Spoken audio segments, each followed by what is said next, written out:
'Simba' అనే cinema ఆహాలో stream అవుతుంది. ఈ సినిమా ఎలా ఉందనేది ఈ వీడియోలో తెలుసుకుందాం. ఈ లోపల వీడియోని అయితే లైక్ చేసి ఛానల్‌ని సబ్స్క్రైబ్ చేసుకోకుండా చూస్తున్నట్టయితే సబ్స్క్రైబ్ కూడా చేసుకోండి.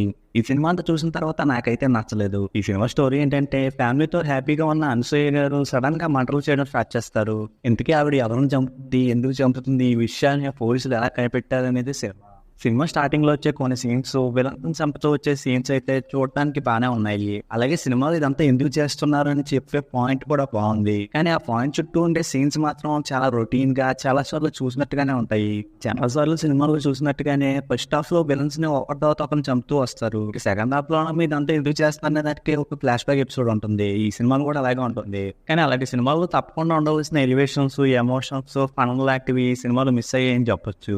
ఇంకా సినిమా స్క్రీన్ ప్లే అంతా కూడా కొంచెం సాఫీగానే ముందుకు వెళ్తున్న ఫీలింగ్ వస్తుంది. అలా కాకుండా వాళ్ళే చేస్తున్నారా, ఎవరైనా వాళ్ళతో చేయిస్తున్నారా, లేదా దయ్యం లాంటిది ఏదైనా ఉందా, లేదా మైండ్ సెట్స్ ని ఎవరైనా కంట్రోల్ చేస్తున్నారా, ఇలాంటి డౌట్స్ ని క్రియేట్ చేస్తూ కొంచెం ఇంట్రెస్టింగ్ గా ముందుకు తీసుకెళ్తే బాగుండేదేమో అని నాకు అనిపించింది.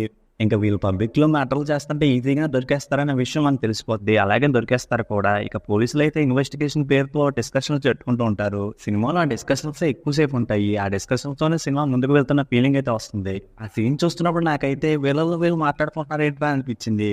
ఎపిసోడ్ కూడా కొంచెం లెంతీగా చెప్పినట్టు అనిపించింది. ఇక క్లైమాక్స్ అయితే పర్వాలేదు అనిపించింది. ఇక సినిమాలో బ్యాక్గ్రౌండ్స్ కూడా అయితే పర్వాలేదు అనిపించేలా ఉంది. కానీ కొన్ని సీన్స్ లో ఎక్కువగా వినిపించినట్టు అనిపించింది.